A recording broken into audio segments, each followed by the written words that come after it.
global system and has helped usher in an era of unprecedented. Over to pranksters. But very quickly, the KKK becomes a rubric to describe all sorts of paramilitary.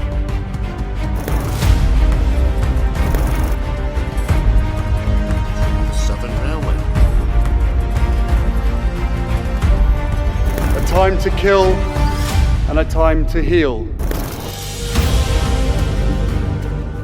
Britain जो एक समय में पूरी दुनिया पर अपनी बादशाहत कायम किए हुए था, जहां पर आप देखेंगे तो 1/4 of the earth land mass और 1/5 ऑफ द पॉपुलेशन, इन दोनों को गवर्न जो है वो ब्रिटेन अकेले करता था। और आज उसी ब्रिटेन को आप देखेंगे तो इकोनॉमी जो है वो लगातार गिर रही है, वो रिसेशन के कगार पर पहुंच रहे हैं। यहां तक कि आप देखेंगे तो IMF ने ये फोरकास्ट करा है कि G7 नेशंस में से सबसे वर्स्ट अगर किसी देश का इकोनॉमी है तो वो ब्रिटेन ही है। ब्रिटेन में इनकम इनइक्वालिटी लगातार बढ़ रहा है। इसी के साथ साथ में कार मैन्युफैक्चरिंग जो है वो लोवेस्ट पर आ चुका है पिछले 66 इयर्स में, और साथ ही साथ में पिछले 5 साल में 4 बार प्रधानमंत्री जो है वो बदल चुके हैं कंजर्वेटिव पार्टी के। तो वो देश जहां से इंडस्ट्रियल रिवॉल्यूशन की शुरुआत होती है, फिर चाहे वो स्टीम इंजन हो या रेलवे नेटवर्क्स का एक्सपेंशन हो, आखिरकार वो देश जो है वो मैन्युफैक्चरिंग में कहीं ना कहीं प्रोडक्टिविटी डिक्लाइन फेस कर रहा है।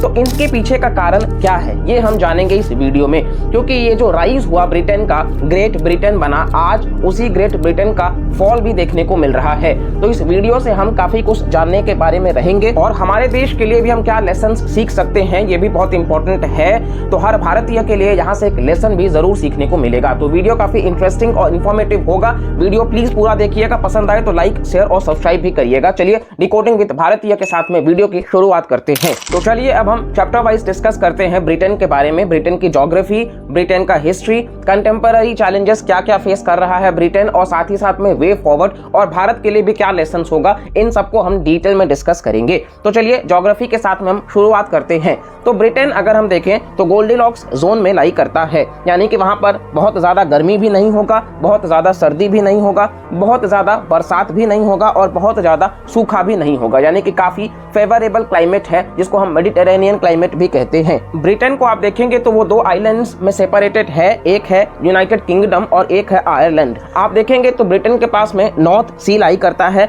जो ऑयल एंड गैस रिजर्व्स के मामले में काफी ह्यूमंगस रोल प्ले करता है। यहाँ पर बताया जाता है कि 15 बिलियन बैरल्स ऑफ ऑयल है जो कि यूके के इकोनॉमी के लिए कहीं ना कहीं 30 साल तक फेवरेबल होगा। इसी के साथ साथ में ब्रिटेन के वेस्ट में आप देखेंगे तो अटलांटिक भी लाई करता है जो यूएसए के साथ में कनेक्ट करता है, यानी कि दोनों जो डेवलप्ड इकोनॉमीज हैं यूएसए और यूरोप, इनको ये मिलाने का काम करता है। और इंग्लिश चैनल जो है वो इसके साउथ में आपको देखने को मिल जाएगा जो सेपरेट करता है ब्रिटेन को मेनलैंड यूरोप से। और वहीं पर इंग्लिश चैनल टनल भी बनाया गया है जो कनेक्ट कर रहा है डोवर और कलाइस को। बेसिकली यहाँ पर ट्रेन ट्रैक्स बनाए गए हैं ताकि पोर्ट्स का एक्सपेंशन किया जा सके और ट्रेड के पर्सपेक्टिव से और बेहतर किया जा सके। ब्रिटेन बेसिकली अगर हम देखें तो 4 सेपरेट कंट्रीज हैं जिनको यूनाइट करके एक सिंगुलर सॉवरिन स्टेट बनाया गया है। इंग्लैंड की हम बात कर लेते हैं तो यहाँ पर फर्टाइल लोलैंड्स हैं, रोलिंग हिल्स है और अर्बन सेंटर्स है जो कि कहीं ना कहीं लायंस शेयर बनाता है ब्रिटेन के टेरिटरी का 67 मिलियन पॉपुलेशन के साथ में। नॉर्थ में आप देखेंगे तो स्कॉटलैंड का जो लैंडस्केप है वो काफी ड्रामेटिक कॉन्ट्रास्ट है, यहाँ पर रग्ड हाईलैंड्स है और पॉपुलेशन जो है वो लोलैंड्स में है। स्कॉटलैंड काफी इंपॉर्टेंट भी है क्योंकि ज्यादातर आप देखेंगे तो जो मिलिट्री एडवांसमेंट है वो स्कॉटलैंड में ही है, और वेल्स एंड नॉर्दर्न आयरलैंड भी आपको देखने को मिल जाएगा। तो ये 4 को मिला करके ब्रिटेन जो है वो बन रहा है, और इसी के साथ साथ में आयरिश सी भी आपको देखने को मिल जाएगा। तो ये तो हमने ब्रिटेन के ज्योग्राफी को डिस्कस करा। ज्योग्राफी कहीं ना कहीं फेवरेबल है कि ब्रिटेन को शुरुआत से ही व्यापार के लिए हेल्प होगा, क्योंकि देखिए समंदर का एक्सेस है तो इसीलिए जो ट्रेड होगा वो समंदर के रास्ते जो है वो काफी चीप होगा और लॉन्ग टर्म के लिए काफी फेवरेबल होगा। और हम हमेशा से पढ़ते आए हैं कि जो भी कंट्रीज के पास में एक्सेस होगा वाटर का, वो कंट्री कहीं ना कहीं डोमिनेट करते हुए आएगी। तो यानी कि शुरुआत से ज्योग्राफी जो है वो ब्रिटेन के लिए फेवरेबल रहा। तो चलिए अब हम मेडिवल हिस्ट्री पर आते हैं और ब्रिटेन का वहां पर हम देखते हैं एक्सपेंशन। तो ब्रिटेन जो है जैसा कि हमने डिस्कस करा कि 1/4 of the earth land mass पर वो रूल कर रहे थे। कॉमनवेल्थ नेशंस का ग्रुपिंग भी वो बनाते हैं। तो नेवल एक्सपेंशन के नाम पर आप देखेंगे तो ब्रिटेन जो है वो बहुत सुप्रीम एग्जांपल रहा है, जो नॉर्थ अमेरिका से लेकर के ऑस्ट्रेलिया तक इनका जो नेवल सुप्रीमेसी है वो एस्टैब्लिश करा गया है। इसी के साथ साथ में कॉलोनियल ट्रेड पावर जो है वो काफी बेहतर फ्लरिश करा है, जिसमें भारत से आप देखेंगे देखेंगे तो कॉटन, इंडिगो, ये सारे आपको प्रोडक्ट्स देखने को मिल जाएंगे। मलयालम रबर और कैरिबियन शुगर, ये सारी चीजें भी आपको देखने को मिलेंगी। इंडस्ट्रियल रिवॉल्यूशन की शुरुआत जो है वो ब्रिटेन से चालू हो जाता है, जहां पे मेकनाइजेशन जो है वो प्रमोट करा जाता है और आयरन और कोल डिपॉजिट्स का इस्तेमाल भी करा जाता है। इसी के साथ साथ में बिकॉज रिवर्स एंड कैनाल्स जो है वो ट्रांसपोर्टेशन सिस्टम को काफी आसान बना देते हैं। हमने देखा किस तरीके से ये ईस्ट इंडिया कंपनी बनाते हैं 1600 में, और आगे चल करके 1857 का जब रिवॉल्ट होता है भारत के अंदर भी, तो वहां पर भी किस तरीके से अपना ये सुप्रीमेसी एस्टैब्लिश करते हैं और पोर्टुगीज और फ्रेंच का भी एंड करते हैं भारत से। हालांकि इसके ऊपर हमने एक डिटेल्ड वीडियो करा है कि जब ब्रिटेन भारत में रूल करा है तो लगभग 43 ट्रिलियन डॉलर्स तक का नुकसान हुआ है भारत को, और इसका आप वीडियो जरूर चेक करिएगा। इस वीडियो के बाद हमारे ही चैनल पर हमने डिटेल में करा है।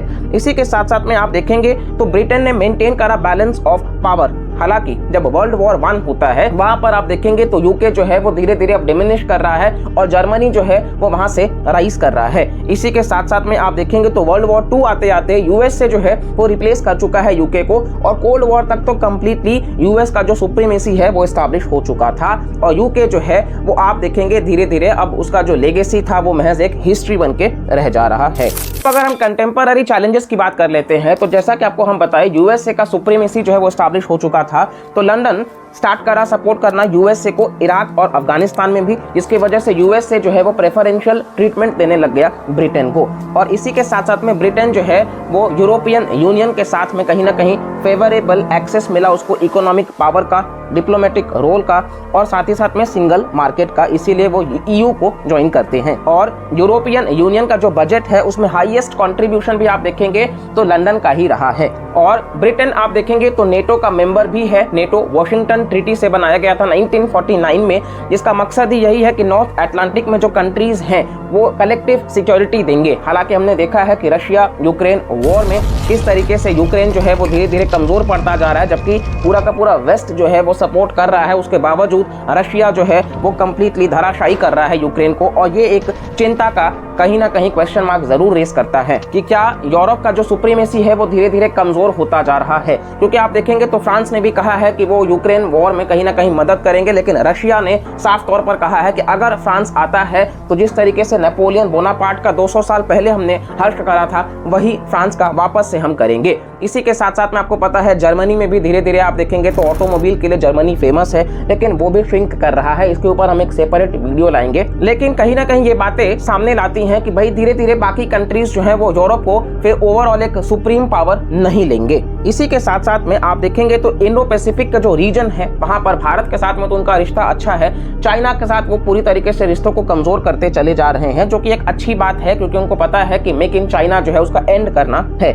और ब्रिटेन जो है वो सॉफ्ट पावर में भी आप देखेंगे तो वर्ल्ड लेवल पे सेकंड पोजीशन पर आता है। हालांकि ब्रेक्सिट रेफरेंडम जो है वो सबसे बड़ा डिजास्टर साबित हो रहा है। 2016 के बाद से जब ब्रेक्सिट रेफरेंडम को पास करा गया 52% और 48% के वोट शेयर में कहीं ना कहीं ये भी एक कंफ्यूजन था, और इसके बाद से आप देखेंगे तो इकोनॉमी जो है वो इस तरीके से होती चली जा रही है ब्रिटेन की कि पूरी तरीके से लगातार गिरती जा रही है। इन्वेस्टमेंट भी जो है वो धीरे धीरे कम होता चला जा रहा है। कोविड और रशिया यूक्रेन वॉर का कंपाउंडिंग इंपैक्ट आपको देखने को मिल ही रहा है। बजट कट्स भी किए जा रहे हैं पब्लिक सर्विसेज पर, तो ये कहीं ना कहीं एक स्लो डाउन की तरफ में लेकर के जाते हैं। सर्विस इकोनॉमी जो है वो भी धीरे धीरे श्रिंक कर रही है, तो ये हेल्दी साइन नहीं है ब्रिटेन के लिए रहा। तो चलिए अब हम वे फॉरवर्ड पर बात कर लेते हैं और इसी के साथ साथ में भारत के लिए क्या लेसन्स होंगे, ये दोनों को हम एक ही में देखेंगे। सबसे पहला बात तो ये है कि इंडिया जो है वो आज आप देखेंगे डेवलपिंग इकोनॉमी है और बहुत फास्ट तरीके से ग्रोथ दिखा रहा है, और भारत और यूरोपियन यूनियन के बीच में फ्री ट्रेड एग्रीमेंट की भी बात चल रही है, और ये पास होना जरूरी है दोनों ही देशों के पॉइंट ऑफ व्यू से, क्योंकि आप देखेंगे इंडिया में कंजम्पशन डिमांड लगातार बढ़ रहा है, साथ ही साथ में हमारा जो करंट अकाउंट डेफिसिट है यानी कि जो हमारा इंपोर्ट है उसको हमको कम करना है और एक्सपोर्ट्स को बढ़ाना है, तो इस वजह से दोनों ही देशों के लिए बेनिफिट होगा। तो फ्री ट्रेड एग्रीमेंट जो है वो कहीं ना कहीं जब इंपोर्ट होता है तो जो ट्रेड रेस्ट्रिक्शंस हैं वो कम किए जाते हैं। इसी के साथ साथ में आप देखेंगे ब्रिटेन बेशक आज 6th लार्जेस्ट इकोनॉमी है, लेकिन स्टेबल गवर्नमेंट भी बहुत जरूरी है, और ये भारत के लिए भी है क्योंकि हमारे यहाँ भी सामने चुनाव है, तो जब जब सरकारें स्टेबल होंगी कहीं ना कहीं फ्रीडम होगा उनको अपने पॉलिसीज को और ज्यादा रिफॉर्मिस्टिक रखने का, और ये बहुत इंपॉर्टेंट है। ब्रिटेन को और भारत को अपने नेट जीरो कार्बन एमिशन के टारगेट्स को फुलफिल करना है, लेकिन कहीं ना कहीं ग्रोथ को साइड में रख करके नहीं, क्योंकि लगातार हमें अपने जो ट्रेड रेस्ट्रिक्शंस हैं इसको कम करने होंगे और साथ ही साथ में इकोनॉमी को ओपन करना होगा। और ब्रिटेन को एक बात का और ध्यान रखना होगा कि सिर्फ हिस्ट्री को दोहराने से नहीं होगा, उन्हें आज के कंटेम्पररी पॉइंट को ध्यान में रख करके चलना होगा। हालांकि आपको हम बता दें कि कहीं ना कहीं वर्ल्ड इकोनॉमी आप देखेंगे तो स्लो डाउन के ग्रिप में है, फिर चाहे वो चाइना हो, फिर चाहे वो यूएस से भी स्लो डाउन की तरफ में है, और यूरोप भी आप देख रहे हैं। भारत यहाँ पर बहुत बेहतर कर रहा है और हमें लगातार इन चीजों पर ध्यान देने की जरूरत है। जैसे हमारा सेंट्रल बैंक भी बहुत बेहतर काम कर रहा है, साथ ही साथ में कहीं ना कहीं ओवरऑल आप देखेंगे तो इंडिया के लिए ये अपॉर्चुनिटी बहुत बेहतर है। हमारे पास में डेमोग्राफिक भी है, परफॉर्मेंस बहुत अच्छा आबादी है, और इस बात का भी ख्याल रखना है कि उसको स्किल सिखाना है। ब्रिटेन इससे भी प्रॉब्लम जूझ कर रहा है। इटली में आप देखेंगे किस तरीके से जो टोटल फर्टिलिटी रेट है वो डिक्लाइन होता जा रहा है। जब आबादी नहीं होगी तो भी वहां पर स्लो डाउन होगा। तो इन बातों को कहीं ना कहीं हम वे फॉरवर्ड में रख सकते हैं। बाकी आपके हिसाब से भी कोई अगर सुझाव है तो आप कमेंट सेक्शन में बता सकते हैं। वीडियो आपको देखने के बाद में कैसा लगा है ये भी आप जरूर अपना ओपिनियन साझा करिएगा। वीडियो को प्लीज लाइक करिएगा, चैनल को सब्सक्राइब करिएगा। आप में से 85% लोग चैनल को सब्सक्राइब नहीं करते हैं, तो प्लीज सब्सक्राइब करिए। बहुत अच्छे कंटेंट आपको इस चैनल पर देखने को मिलेंगे। और साथ ही साथ में अगर आपको हेल्प होता है तो मैक्सिमम लोगों तक वीडियोस को शेयर किया करिए और अपना प्यार दिखाइए। कोशिश करिए कि इसको जल्द से जल्द हम बहुत बड़े मुकाम तक लेकर के चले, जहां पर हम हर नॉलेज को रिवील करने की कोशिश करेंगे सरल से सरल भाषा में। और आपके हिसाब से भी कोई टॉपिक है तो आप जरूर बताइएगा। चलिए, वीडियो को पूरा देखने के लिए धन्यवाद। मिलते हैं अगले वीडियो में, तब तक के लिए bye bye, take care and जय हिंद, जय भारत।